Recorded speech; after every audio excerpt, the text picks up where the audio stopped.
तन जाके सुन रो पवन बल बुद्धि विद्या हर गले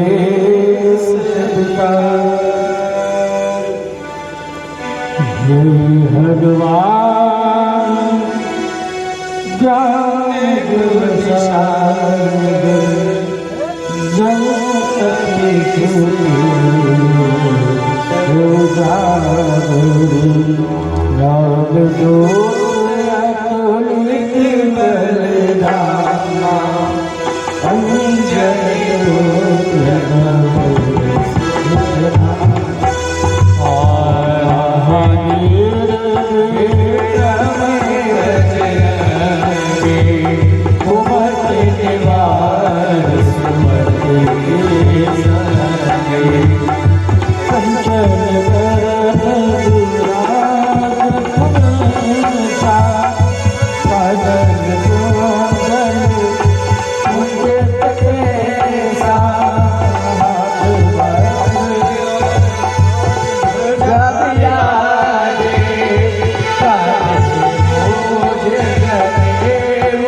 सीता वन बसिया यही दिखावा आग कटरूप धरिया की जरा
असुर दिखपाल जहाते कभी कुबेरे कहे सबके कहाते तुम काले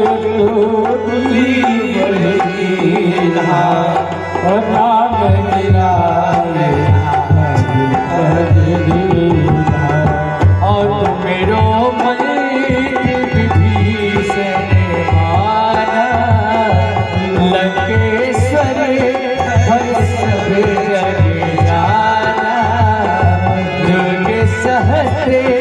जो जने पहले भारू लीले उतारी मधुरे पहले जानो प्रभु मूर्तिका मेरे मुखवाहे प्रभु मूर्तिका मेरे मुखवाहे जल देना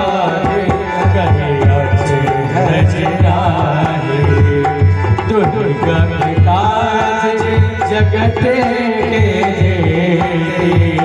सुख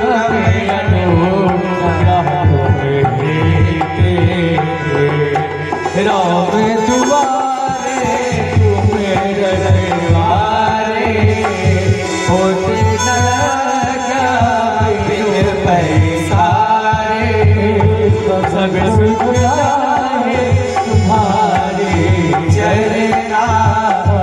मेरा सकेगा को डरना आपन के संभालो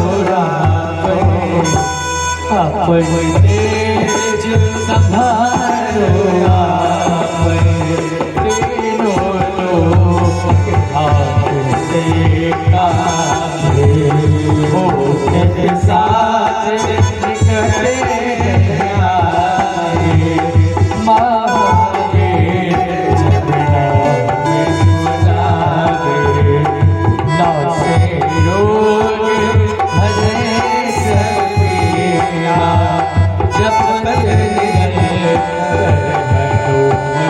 मेरा संकट के हनुमान चुलावे मन वचन ध्यान जो लावे सब पर राम तपस्वी राजा तिनके काज सकल गुण सारा और मनोरथ जो कोई लागे और मनोरथ जो कोई लागे सोई अमित जीवन फल पावे चालू अवतार तुम्हारा है पर जगत उजियारा साधु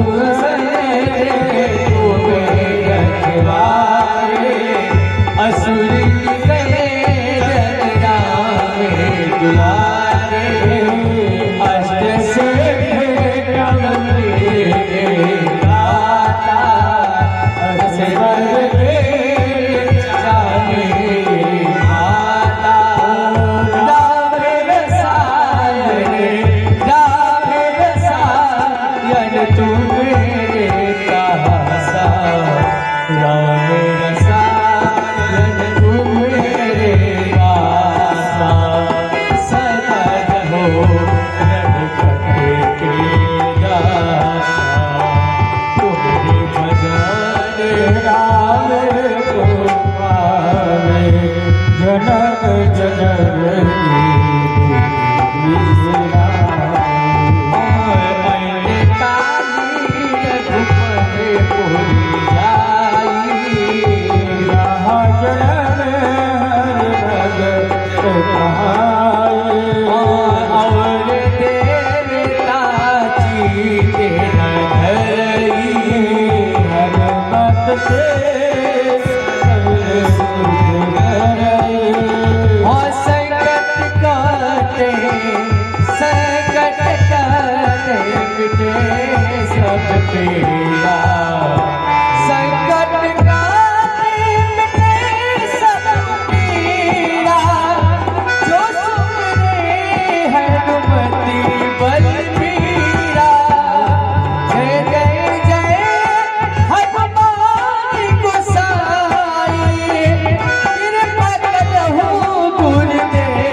पवन तनय संकटे हरणे मंगल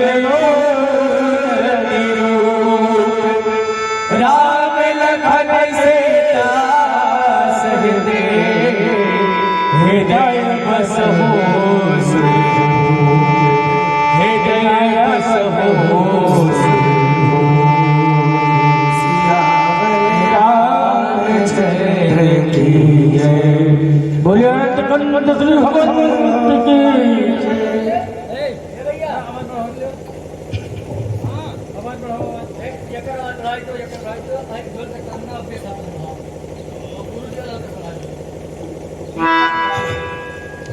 आज हम लोग इस भागवत कथा के माध्यम से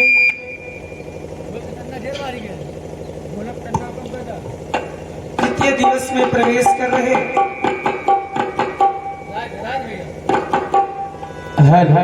हमारे भक्त वत्सल जजमान आदरणीय श्री ओम प्रकाश उपाध्याय जी के यहाँ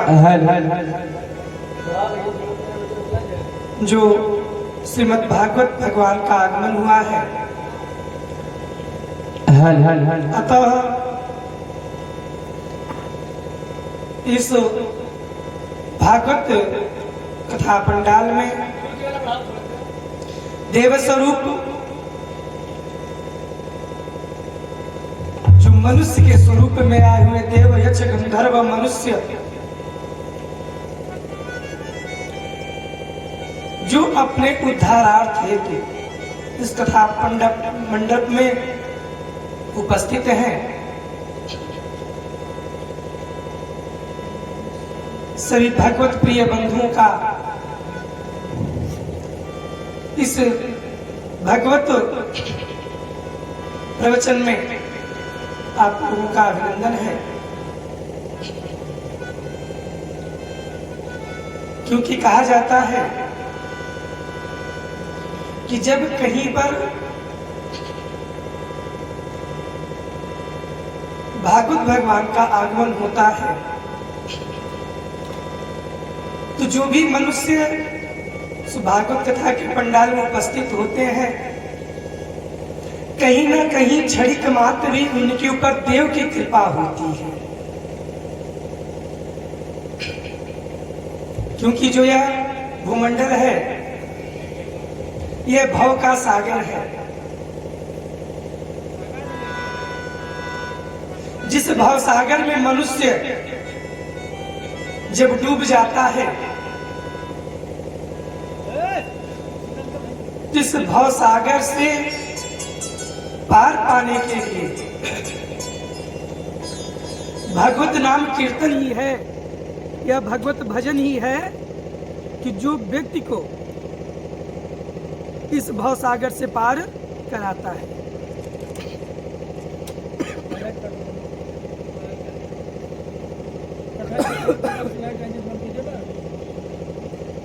भैया हर व्यक्ति भगवान के मंदिर में उपस्थित नहीं हो पाता।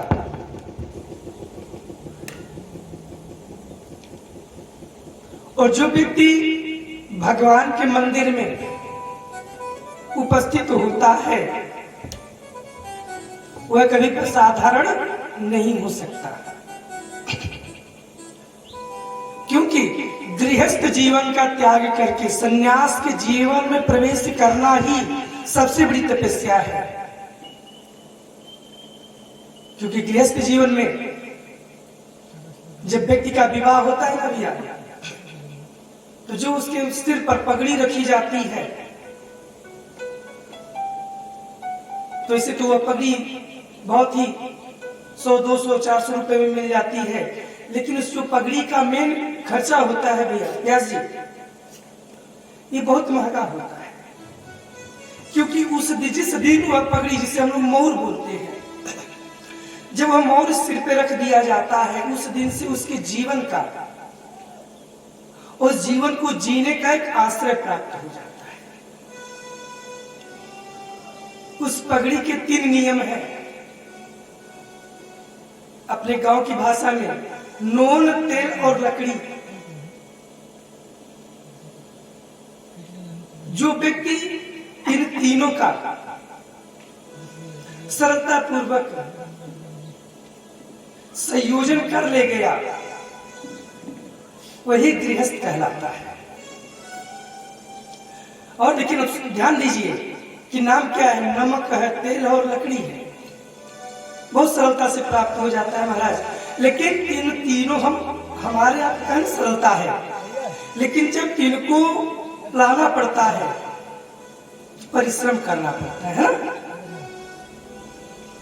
भाई। आज का आर्थिक युग है, अगर आपको किसी भी चीज की आवश्यकता है तो उसमें सबसे पहले आपको धन की आवश्यकता पड़ती है। भाई आप बनिए की दुकान पर जाएंगे, नमक लेने के लिए, तेल लेने के लिए, कुछ भी लेने के लिए, तो उसको सबसे पहले धन देना होता है। तो धन आएगा कहां से? धन परिश्रम से आएगा। वह धन परिश्रम से आता है। अब परिश्रम भी कैसा किया जाए? परिश्रम भी कैसा किया जाए? परिश्रम उस प्रकार से किया जाए कि उस परिश्रम का कोई अर्थ निकले।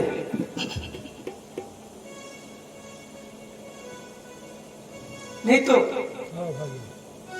पक्षी है, पूरे दिन वह आसमान में उड़ता रहता है और शाम को जब घर पहुंचता है तो पता चला कि उसको अपने बच्चों के लिए, अपने परिवार के लिए जो अन्न को चुगने गया था वह भी उसे प्राप्त नहीं हुआ। इसलिए परिश्रम के लिए भी ज्ञान की आवश्यकता होती है। और ज्ञान कौन देता है? गुरु देता है। और मैंने बार बार कहा कि अपने बाल्य अवस्था का गुरु हमारे माता और पिता होते हैं। इसलिए इस जीवन में 4 स्थितियां बनाई गई हैं, तो चारों में ज्ञान की प्राप्ति होनी है। देखिए, बाल्य अवस्था में स्थिति यह है कि प्राकृत आपको सिखाती है कि जिस प्रकार से आज आपके माता पिता आपकी सेवा कर रहे हैं, क्योंकि आप बाल्य अवस्था में हो, आपको समय से अन्न चाहिए, है ना, जो भी आपकी वस्तु है, सामग्री है, वो आपको उपलब्ध कराई जा रही है। ठीक उसी प्रकार से आपको भी उपलब्ध कराना है। जब आप युवा अवस्था में पहुंचते हो तो आप पर भी प्राकृत आपको ज्ञान देती है कि जिस प्रकार से आपको आपके माता पिता ने ज्ञान दिया है। आप स्कूल पढ़ने गए तो पता चला कि बाबू पढ़ने गए हैं, तो बच्चों के साथ स्कूल छोड़ दिया, खेलने में आज मगन हो गए, है ना। लेकिन घर आए तो माता पिता ने क्रोध नहीं किया, लेकिन प्रताड़ित किया, जिससे कि कल आप फिर स्कूल का त्याग, क्योंकि जहां से आपको ज्ञान मिल रहा है उसका आप त्याग ना करो। क्योंकि अगर व्यक्ति के पास ज्ञान नहीं है तो वह पशु के समान होता है ना भैया।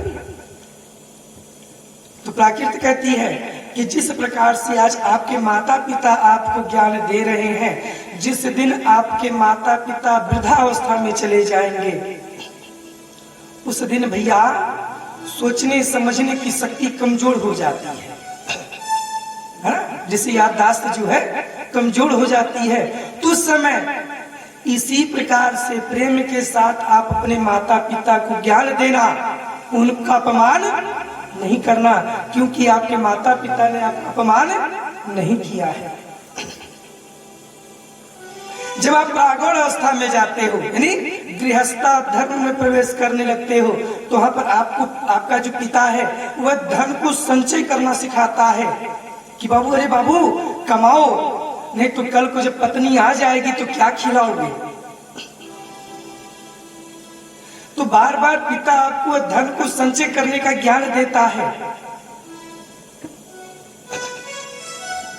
तो प्राकृत में ज्ञान देती है कि जब आपके माता पिता वृद्धावस्था में चले जाएंगे तो उनको अब पुण्य का कर्म कराओ, उन्हें बताओ कि अब वृद्धावस्था आ गई है, इस समय कोई धन दौलत काम आने वाला नहीं है, अब आप पुण्य का कार्य करो, क्योंकि यही पुण्य कर्म, यही सत्य कर्म आपके वृद्धावस्था में, यानी जब आपके प्राण निकलेंगे, जब आप यमलोक में जाएंगे, तो यही सत्य कर्म आपका सहयोगी, यानी आपका साथी बनेगा, अन्यत्र वहां पर कोई साथी बनने वाला नहीं।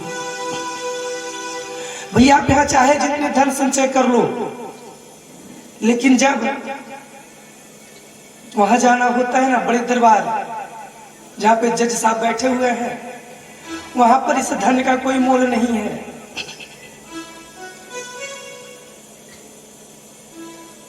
वहां पर जो है आपने जो पूरे कर्म किए हैं वहां पर उसी का मोल है। इसलिए हमारे इस चारों जीवन में इन चारों का विशेष महत्व है। महाराज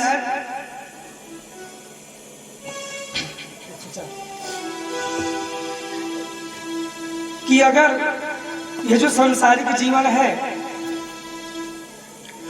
अगर अपने यह वृद्धावस्था में आकर के, क्योंकि गरुड़ पुराण भी पूछती है, गरुड़ पुराण में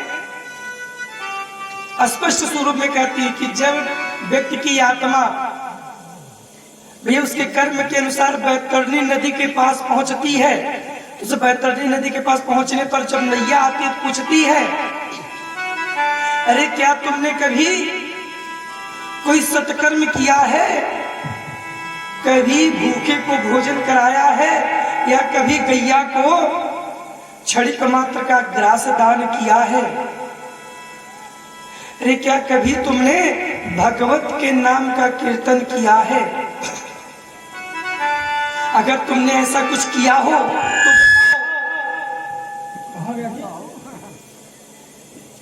तो बताओ, तभी मैं तुम्हें इस नैया से पार लगाऊंगी। क्योंकि अगर जो है नहीं तुमने ऐसा कुछ किया, कोई सत्कर्म नहीं किया, तो तुम्हें जो है उसकी प्राप्ति यानी इस बैतरणी नदी से, यानी जो भव सागर है, इससे पार होने वाले तुम नहीं हो। वहां पर जो बैतरणी नदी है कोई नहीं देखता है, लेकिन जो यहाँ पे भव सागर में वृद्धा व्यक्ति जब भैया मरणासन हो जाता है तो उसे वहां पे ज्ञान की प्राप्ति होती है।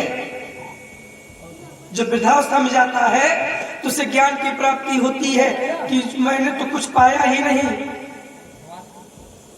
जो कुछ था सब अपनों ने ले लिया।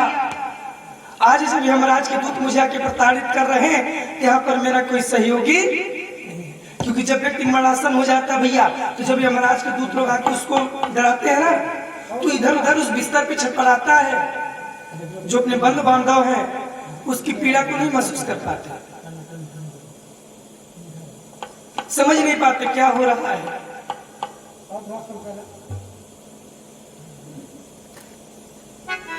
तो भाव है जो मरणासन व्यक्ति है वहां पर भगवान को याद करता है।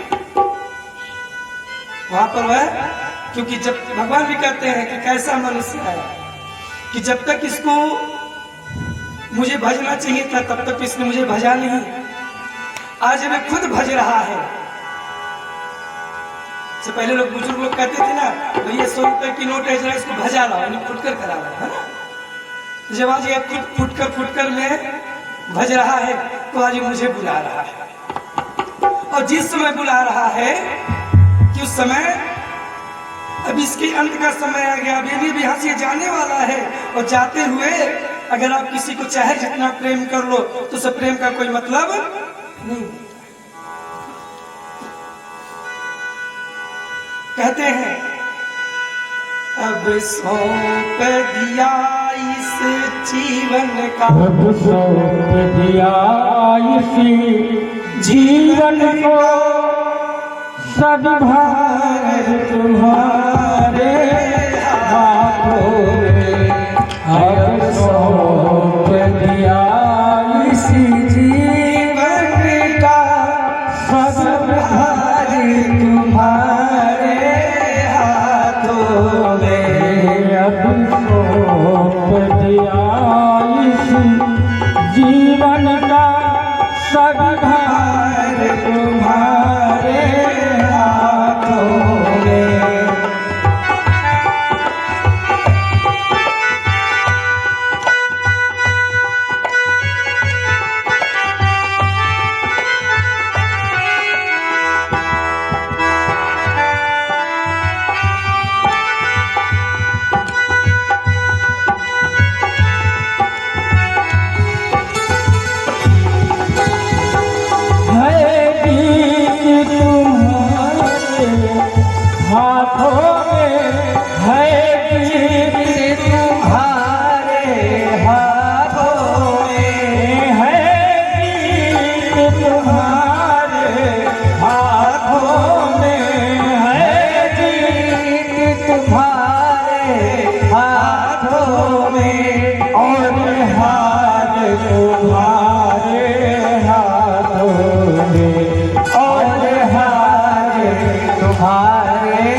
दिया इसी जीवन को, आज सौंप दिया इस जीवन को, तदभार तुम्हारे हाथों।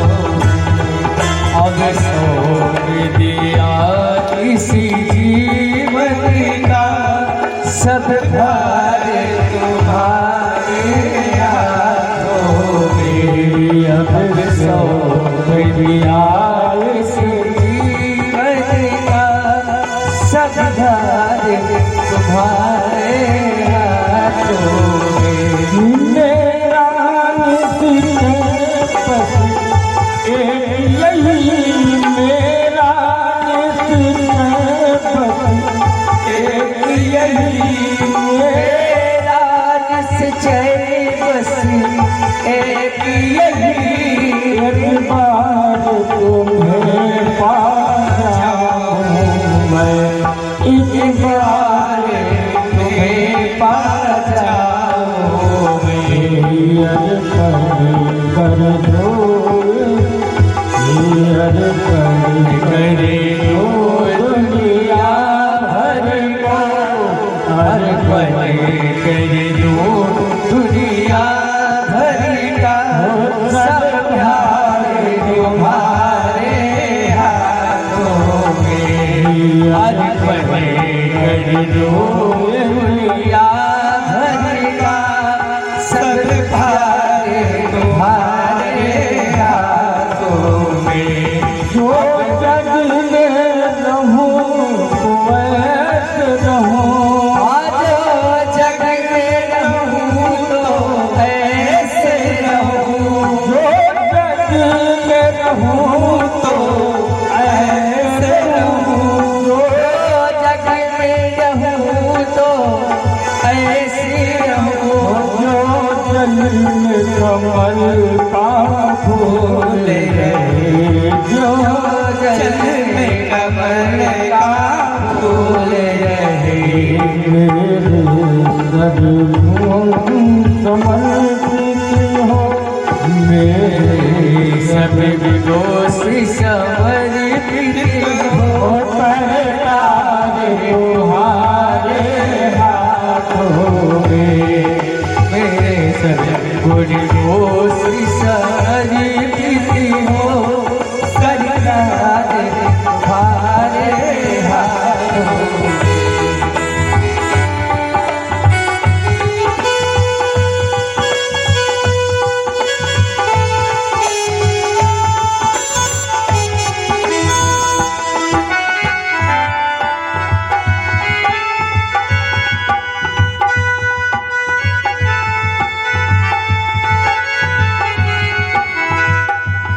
यदि मानुष का मुझे जन्म मिले, यदि मानुष का मुझे जन्म मिले। बच्चा जब माँ के गर्भ में रहता है, महाराज जी आगे कथा सुनाएंगे तो भगवान से ही प्रार्थना करता है कि भगवान हमको इस नरक द्वार से बाहर निकालो, मैं आपका भजन करूंगा, मैं आपके दरवाजे पे हमेशा नतमस्तक रहूंगा। लेकिन उस धरती पे आते ही वो भूल जाता है। इस भजन के माध्यम से है, हे यजमान सिखा मुझे जन्म मिले, मानुष का मुझे जन्म मिले। तो तब करो का पुजारी बनो। यदि मानुष का मुझे जन्म मिले, यदि मानस का मुझे जन्म मिले, तबे चढ़ो का पुजारी बनो। तो तबे चढ़ो का पुजारी बनो। किस जग की रग का, इस पूजन के का पत्थर तुम्हारे हाथों में, तो तारे हाथों में। इस ऐसे पूजन के कीर्तिता होता रे तुम्हारे हाथों में। जब जब संसार का कैदी बनो, जब जब संसार का कैदी बनो, जब जब संसार का कैदी बनो, जब जब संसार का कैदी बनो, निष्काम भाव से कर्म करो, निष्काम भाव से करो। फिर अंत समय में प्राण तजो, फिर अंत समय में प्राण तजो, प्राणाधार तुम्हारे हाथों में, प्राणाधार तुम्हारे हाथों में। समय में प्राण तजो, प्राणाधार तुम्हारे हाथों में।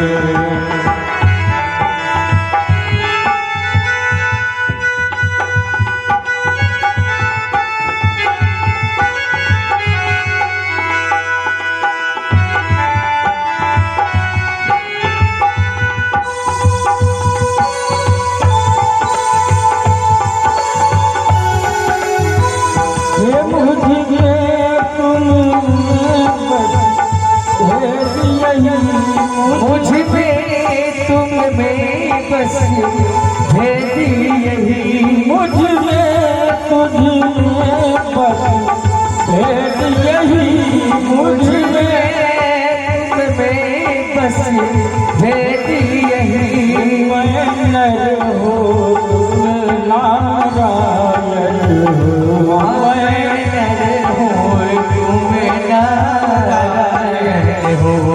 मैं हूँ संसार के हाथों में, मैं हूँ संसार के हाथों में, संसार तुम्हारे हाथों में। मैं हूँ संसार के हाथों में, संसार तुम्हारे हाथों में। अभी सौंप दिया इस जीवन का आधार तुम्हारे हाथों में। माया सौंप दिया इस जीवन का सद्भार तुम्हारे हाथों में। भोले बाके बिहारी लाल की जय। भैया, जब मनुष्य का अपने अंत का समय आता है